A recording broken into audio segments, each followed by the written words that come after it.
Joe Pass guitar solo analysis. So I'm going to spend a couple minutes talking about Joe Pass's solo from Nuages from his album For Django, which is a great record if you haven't heard it. So the chord progression starts. I'll be saying the chords and just going through each line of the solo and kind of breaking it down and maybe checking out what's happening. So it starts on an E flat 7 chord, and he starts with a D flat, which is the 7 of the chord.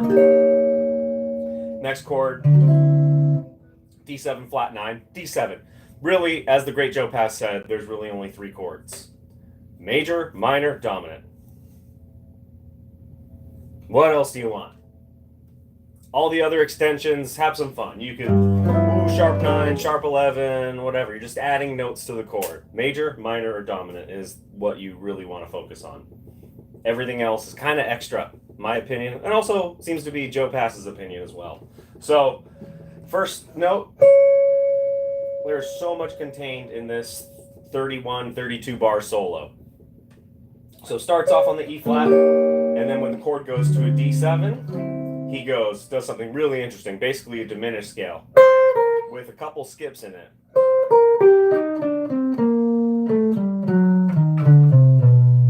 And he lands on a B natural, which is the 3rd of the chord. So his target note is that B natural.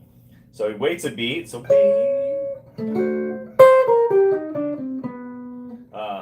Messed that up already. Great line landing on the 3rd. You would want to think of a target note often when you're playing your solos. And he does a lot of straight 16th notes on this solo, which is really interesting because it's a swing piece, but he plays just a lot of 16th notes, which are still kind of swung in a lot of ways. And then he follows that with, over the G chord. So right there, he starts on a D. So he's kind of outlining a D major arpeggio.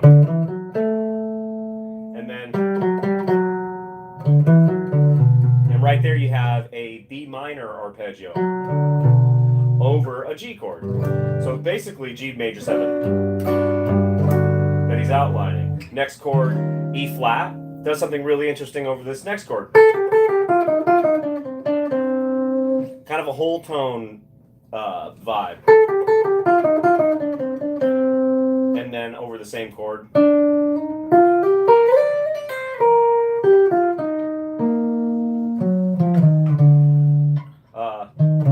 So he does a little enclosure at the end, landing back on the G major chord, except the target note now is the 5th.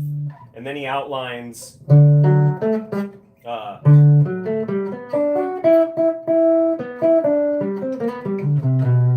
which is a great line. So you have the 1 chord, G major 7. Let's go back to that. So the way he leads into that, E flat, the whole tone, still on the E flat. And now he kind of does the same diminished scale again.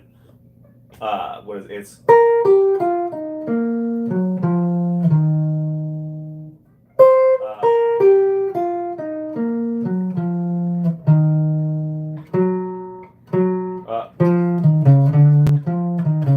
so there's the enclosure.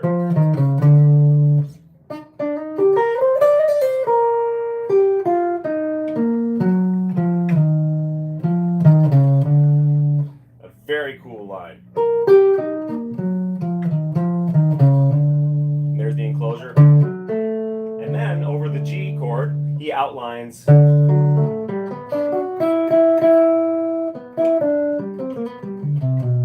so at the beginning of that, so that's a cool thing too. He's playing a D major arpeggio over a G chord. Oh, I have comments happening. All right, we'll see if my phone crashes this time. My device nearly crashed the last live stream I had. So he does the D major arpeggio followed by a G major 7 arpeggio, and then plays the 6th. And that's really cool. And then, so there's an enclosure to the third.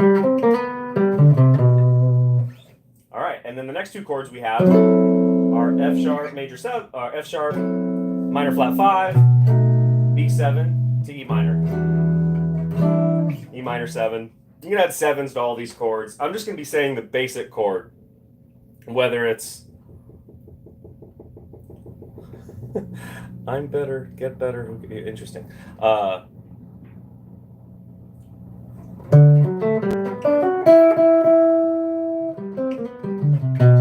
Then over the next chord, the 2-5-1, he does something interesting. So there's that flat 5. And then over the B7, I think this is a very interesting part of the solo. So he does.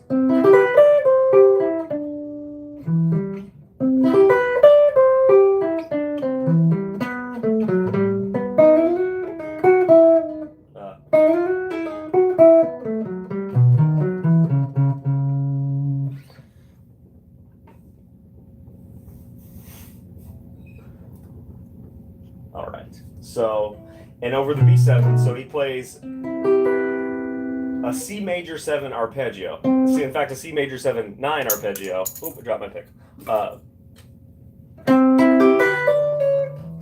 Let's get another pick here. So this is a pretty cool line. Right there. I mean, that's everything Parker, everything jazz.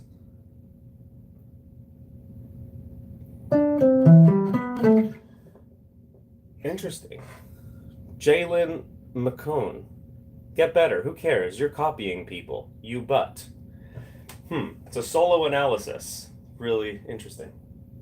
I compose my own music, by the way. A bunch of music on Spotify, where I didn't copy anyone. In fact, I just put pen to paper and composed my own music. Go check it out. So over the B7. And this line, I mean, that is everything Charlie Parker, everything bebop. And then what I find interesting about this section, this 2-5 over E minor, is he plays over the B7, he plays a minor 7. So you'd think over the B7 you'd want to play D sharp, so he plays D naturals. And he doesn't play a D sharp until the E minor chord, which kind of gives that previous line its spice, I guess. So you have, and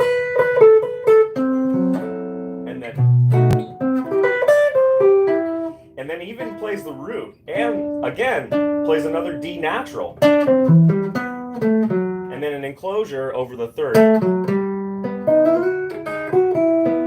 That's a pretty cool line. So over the E minor, so he's emphasizing.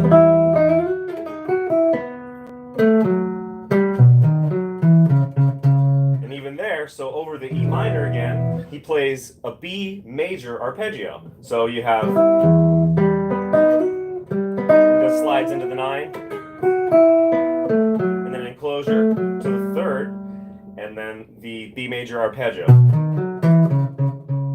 Kind of becomes an E minor 6 there. And then leading into the next chord, the A7. And it's a little bit of an anticipation of the next chord.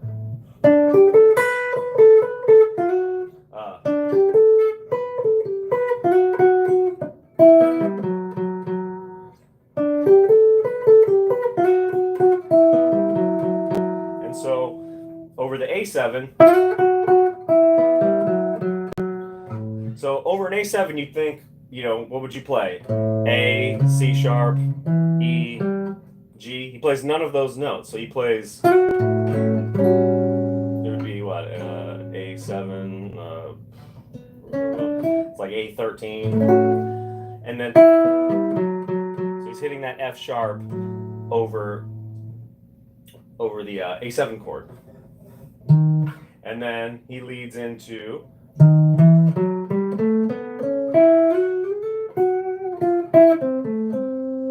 that's a really cool line.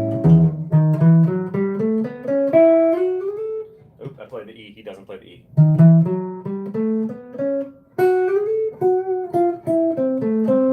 live stream won't be perfect. I'll make mistakes. I'll get better. I promise. I'll do my best.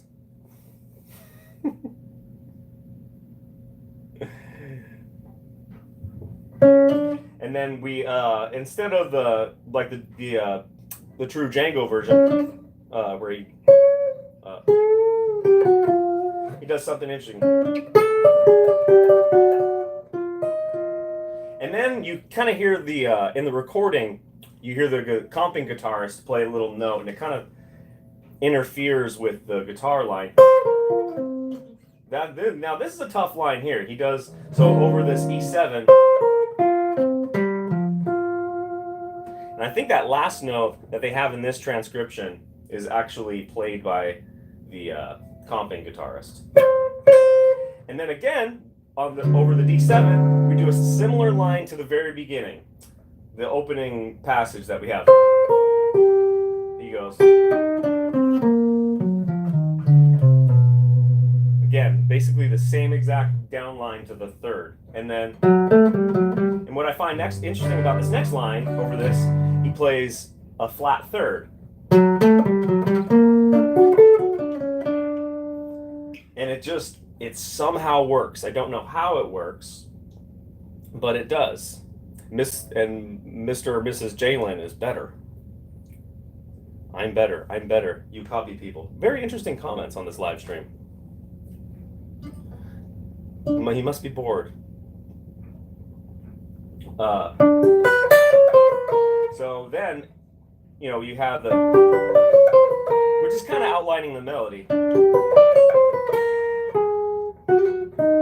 And then this line happens really quick. This is a kind of a tough one. He does. And then, so now we have a G. The following chord is a G7 going to C, which is one of my favorite parts of the entire solo. He does.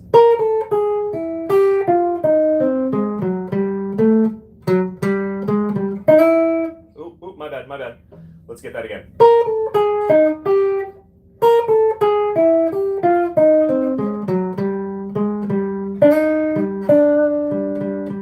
So that is really cool line. There's a lot happening in that line.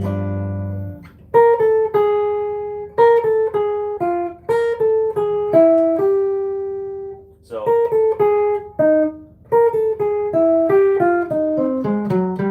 he's outlining the root there, and then basically it would be kind of a diminished thing. What's cool is it's landing on a C major chord, but he resolves it on the 9 and the 5th, which is a really cool sound. So he's got this kind of thing.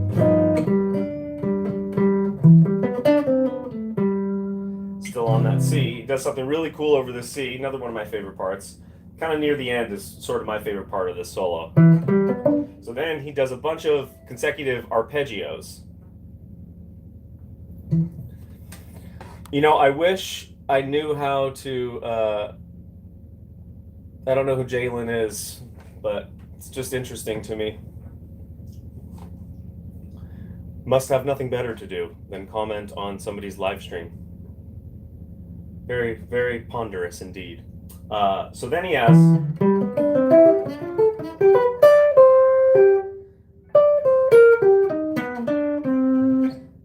Awesome line. So we have the C chord, and then it changes to a C minor. But the way he leads into it is pretty freaking cool. So does a bunch of arpeggios. So he starts with a G arpeggio, but he leads into it with an E. C major arpeggio, D minor, E minor, and then E minor 7, and then now we're into the C minor chord. C minor chord, he goes.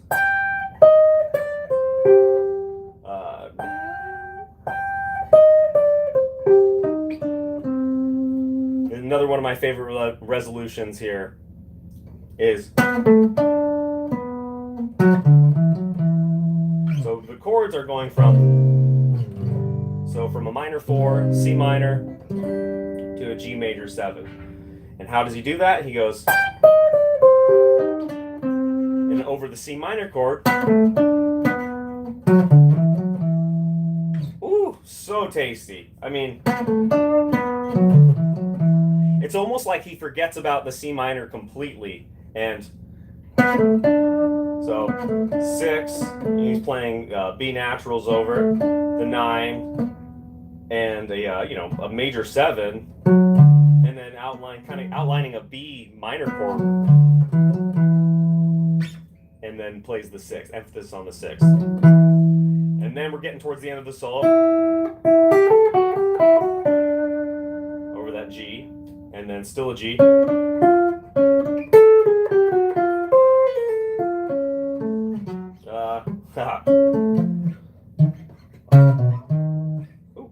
I'm screwing that line up.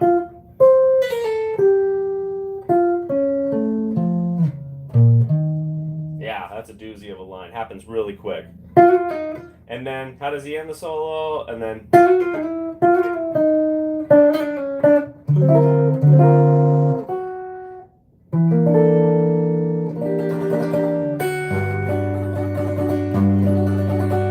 so really fun resolution there at the end. I think that's another really cool section. To me, there's about 3 or 4 spots in this that are really cool. So you have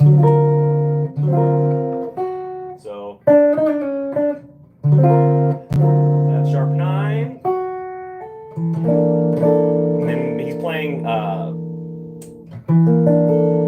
playing basically also again he's doing kind of a flat third here, which I mean, and then he resolves it down.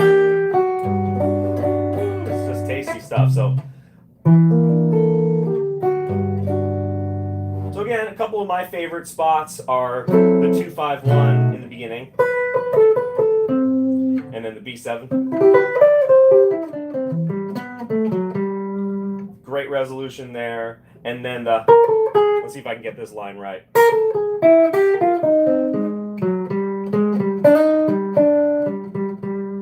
Used to practice the solo a lot, but I was just thinking of it and wanted to talk about it. And then this part.